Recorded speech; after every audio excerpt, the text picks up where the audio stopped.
Hello, my name is Michelle Rishik and I'm a student journalist at Northeastern University. I recently sat down with experts to talk to them about one social media website that is adding to the changing landscape of journalism. The website is called Global Voices Online, and it is an online community of more than 300 bloggers and translators and editors who are working together to bring the voices of bloggers and citizen media from around the world that are not otherwise heard in the international mainstream media.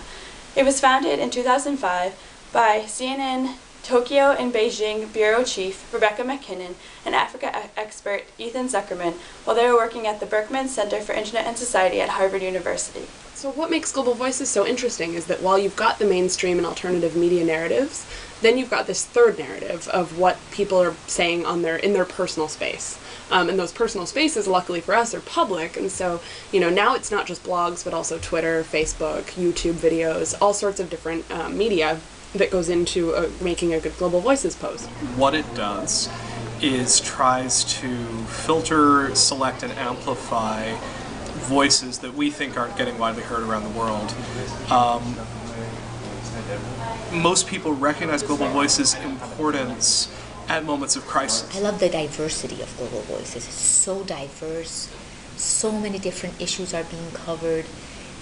People really do, the bloggers and journalists and authors do such a wonderful job in curating and really selecting what's going on in their blogospheres and social media sites.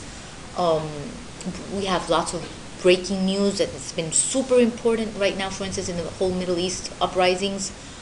But also we have features and interviews and we have videos, and it's just a wealth of information, right? On cyber activism, on gender, on technology, on politics, on freedom of speech.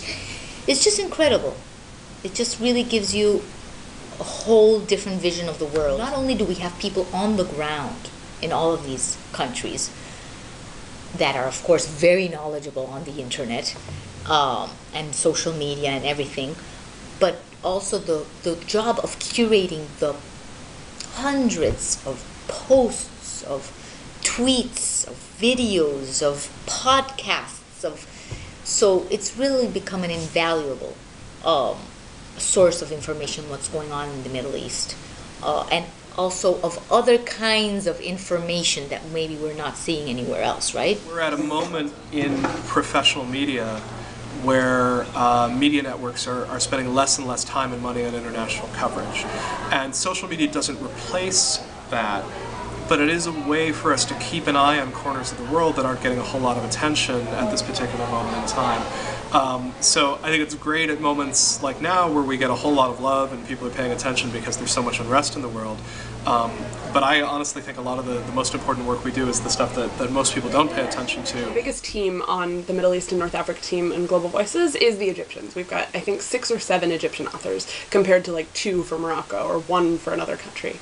And so particularly when the internet was shut down, all of us felt a responsibility to our friends on the team to make sure that the news in Egypt got covered. And so while our friends couldn't cover it because they didn't have an internet connection, we could still see some tweets coming in because there was one ISP still available, and then we could also see tweets from the Egyptian diaspora, and then of course Google and Twitter's speak to tweet function where people called up and left voicemails, and folks were translating those, and we were actually saying, okay, well, if this is all we can get out of Egypt right now, then we're just going to take these voice calls and transcribe them or translate them when necessary and post about that, because that's social media too. I mean, social media, especially after the current events, have demonstrated that private citizens can break the monopoly that mainstream media organizations have had on news and news making. Social media provides a really important voice, and it's not social media that's providing it, it's ordinary people, citizen journalists, bloggers who have lived in that space their entire life and know more about the subject than anyone here ever could. Voices is doing a good job in actually transforming, right, and going up to pace with everything, with all the new things that are happening.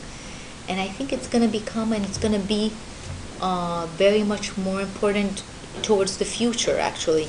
And I think Global Voices has actually a vision of the future, and it has been at the at the very forefront of what has been happening. Improving internet access in all of these countries will allow us to understand more about the rest of the world, appreciate the world better, without ever traveling there. That's just one of those things where there's so much of the world to grasp, and I think that we can learn so much about it through its citizens and their use of social media.